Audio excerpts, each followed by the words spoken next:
Preposition eight का प्रयोग point of time, जिसका अर्थ है निश्चित समय, बताने के लिए किया जाता है। Preposition at is used for precise time इन सटीक समय, बिल्कुल ठीक समय के लिए एट प्रेपोजिशन का प्रयोग किया जाता है। क्लॉक टाइम के लिए हमेशा एट प्रेपोजिशन का ही प्रयोग किया जाता है। जहाँ पर समय आए क्लॉक टाइम, वहाँ पर एट प्रेपोजिशन का ही प्रयोग किया जाएगा। अब कुछ वाक्यों के द्वारा उदाहरण देकर वाक्यों में समय के लिए एट प्रेपोजिशन का कैसे प्रयोग किया जाता है, विस्तार से वाक्यों द्वारा बताया जा रहा है। फार्मेसी सुबह 9 बजे खुलती है। The pharmacy opens eight 9 AM। मेरी अपॉइंटमेंट सुबह 9:30 बजे है। My appointment is eight 9:30 AM। प्रबंधक का एक नए ग्राहक के साथ शाम 5 बजे का अपॉइंटमेंट है। द मैनेजर प्रबंधक has an appointment with a new client ग्राहक एट 5 PM। प्रबंधक का एक नए ग्राहक के साथ शाम 5 बजे का अपॉइंटमेंट है। सोमवार को 10 बजे उसकी डॉक्टर से मुलाकात है, अपॉइंटमेंट है। मुलाकात को ही अपॉइंटमेंट कहते हैं। He has a doctors appointment at 10 o'clock on Monday. अब मंडे के लिए, डेट के लिए हमेशा ऑन प्रेपोजिशन का प्रयोग किया जाता है, लेकिन समय के लिए हम एट प्रेपोजिशन का प्रयोग करते हैं।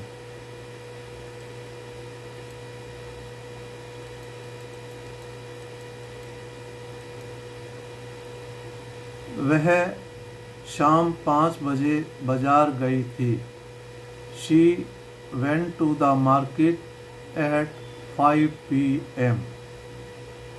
राजधानी एक्सप्रेस दिल्ली से दोपहर 3 बजे रवाना होती है। The Rajdhani express departs at 3 PM from Delhi. जहाँ से गाड़ी छूटती है वह हम फ्रॉम प्रेपोजिशन का प्रयोग करते हैं। और कितने बजे छूटी, किस समय छूटी, तब समय के लिए हम एट प्रेपोजिशन का प्रयोग करते हैं। मुझे उसका संदेश सुबह 9 बजे मिला। I received his message eight 9 o'clock in the morning. मुझे उसका संदेश सुबह 9 बजे मिला। इन द मॉर्निंग, आप इन the afternoon, in the evening, यहाँ पर ये पार्ट ऑफ डे हैं, एक प्रकार से समय है। इनके लिए हम इन प्रेपोजिशन का प्रयोग करते हैं, लेकिन समय के लिए हम एट प्रेपोजिशन का प्रयोग करते हैं। I received his message eight 9 o'clock in the morning. मैंने 7 बजे काम करना शुरू किया। I started working at 7 o'clock. मैंने 7 बजे काम करना शुरू किया. जब भी स्टार्ट फर्स्ट वर्ब है और उसके बाद जो दूसरी वर्ब आ रही है तो तब हम जीरंड का प्रयोग करते हैं. जीरंड मीन वर्ब की फर्स्ट फॉर्म के साथ आईएनजी लगा के, और ये जीरंड नाउन का भी काम करता है. कई बार ये ऑब्जेक्ट के रूप में प्रयोग किया जाता है, कई बार ये सब्जेक्ट के रूप में जीरंड का प्रयोग किया जाता है.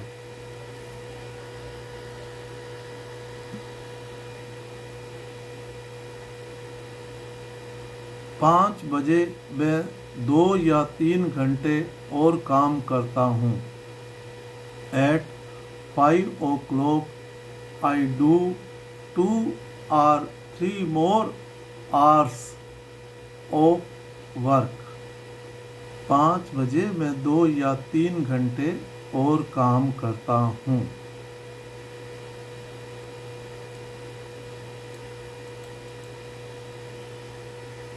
वह एक नर्स है और रात में काम करती है.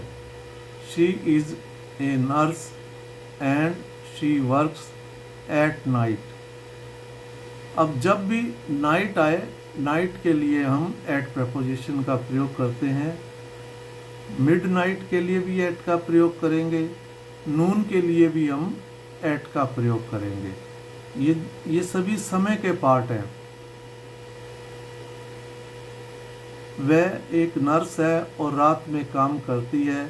चाहे इसका भावार्थ में निकल रहा हो, ओ निकल रहा हो, से निकल रहा हो, तो हम नाइट के साथ हमेशा एट प्रपोजिशन ही लगाएंगे. She is a nurse and she works at night. वह दोपहर 2 बजे खाना खाती थी. She use to eat food at 2 PM. वह दोपहर 2 बजे खाना खाती थी. जिस चीज़ के हम हैप्चुअल हो चुके हैं, पहले ये किया करते थे, मैं पढ़ा करता था, जब मैं खाया करता था, लेकिन इतने बजे खाता था, लेकिन अब नहीं करता. तो उस हैप्चुअल अपनी जो आदत बनी हुई थी पूर्व में, उसको बताने के लिए यूज टू का प्रयोग करते हैं.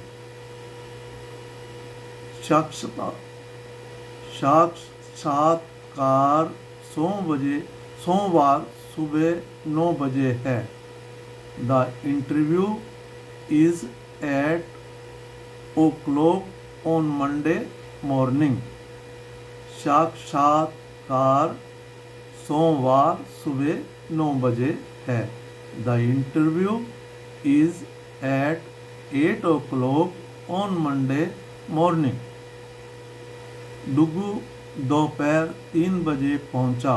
डुगू arrived at 3 o'clock in the afternoon. यहाँ इन द आफ्टरनून आ गया, मैं ऊपर बता चुका हूँ. In the morning, in the afternoon, in the evening, इनके साथ प्रपोजिशन इन लगेगा, लेकिन समय के साथ हम एट प्रपोजिशन का प्रयोग करेंगे.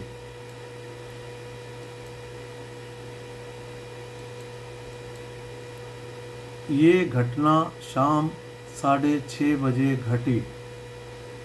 It happened at 6:30 in the evening. मतलब 6:30 बजे शाम में ये घटना घटी. तो समय के लिए हमने एट प्रपोजिशन का किया. इन द इवनिंग के लिए इन का प्रयोग प्रपोजिशन का किया, जो पहले ही मैं बता चुका हूँ कि in the evening, in the morning, in the afternoon, इनके लिए इन प्रपोजिशन का प्रयोग होगा. एट 6:30 मतलब 6:30 बजे. समय के लिए एट प्रपोजिशन का प्रयोग होगा. कल रात 8 बजे तुमने क्या किया. What did you do at 8 last night. ये पास्ट इंडेफिनिट टेंस है, जिसमें भी लास्ट आ जाए वहाँ पर ये एक कीवर्ड है लास्ट पास्ट इंडेफिनिट टेंस के लिए, तो वहाँ आप पास्ट इंडेफिनिट टेंस ही बनाएं। कल रात 8 बजे तुमने क्या किया? What did you do at 8 last night? यहाँ पर एक बात और भी बता दूं, जो समय के पार्ट्स हैं जैसे लास्ट नाइट, अगर last, next, this, that, every समय से पहले आ रहा है तो इससे पहले प्रेपोजिशन का प्रयोग नहीं करते। अगर सिंगल नाइट होती तब हम एट नाइट कह सकते थे, लेकिन नाइट से पहले लास्ट आ गया तो तब हम प्रेपोजिशन का प्रयोग नहीं कर सकते। लास्ट हो, नेक्स्ट हो, दिस हो, दैट हो, एवरी हो, और इनके साथ अगर समय वाले शब्द आ रहे हैं तो उनसे पहले प्रेपोजिशन का प्रयोग नहीं किया जाता, ये याद रख लें। जर्मनी के लिए मेरी उड़ान 2:30 बजे है। My flight to Germany is at 2:30। महोदय, आपकी फ्लाइट 9:30 बजे गेट नंबर 21 से उड़ान भरेगी। Sir, your flight takes off at 8:30 AM from the gate number 21। Takes off मैन उड़ान भरेगी। Sir, your flight takes off at 8:30 AM from the gate number 21।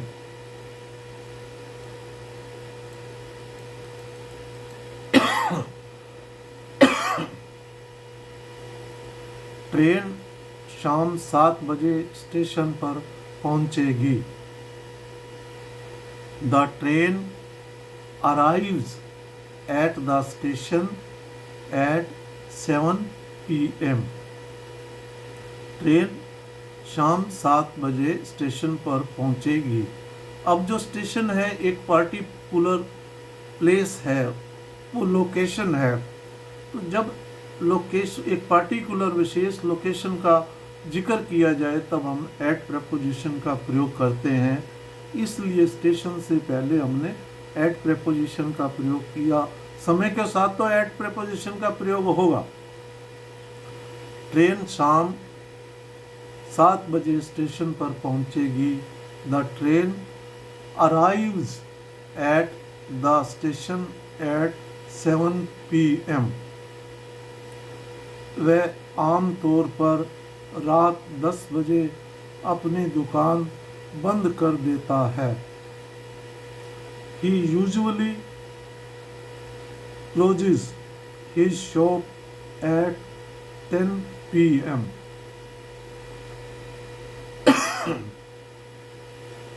आप कितने बजे सो जाते हैं?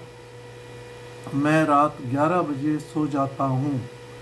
What time do you go to bed? आप कितने बजे सो जाते हैं? What time do you go to bed? मैं रात 11 बजे सो जाता हूँ। I go to bed at 11 PM। आप आम तौर पर कब उठते हैं? मैं आम तौर पर सुबह 6 बजे उठता हूँ। When do you usually get up? आप आम तौर पर कब उठते हैं? आम तौर पर सुबह 6 बजे उठता हूँ मैं आम तौर पर सुबह 6 बजे उठता हूँ। I usually get up 6 AM।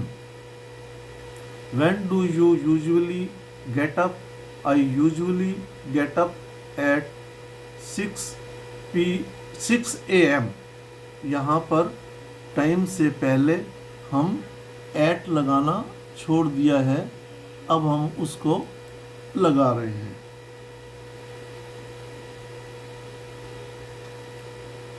I usually get up at 6 a.m.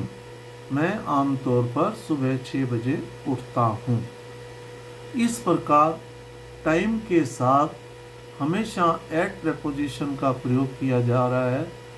कुछ उदाहरण देके स्थिति को स्पष्ट किया है कि टाइम के साथ एट प्रेपोजिशन का कैसे प्रयोग किया जाता है।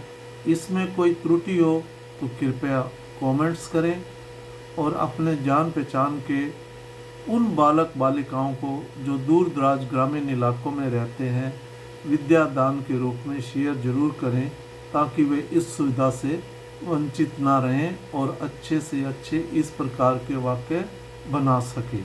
जय हिंद।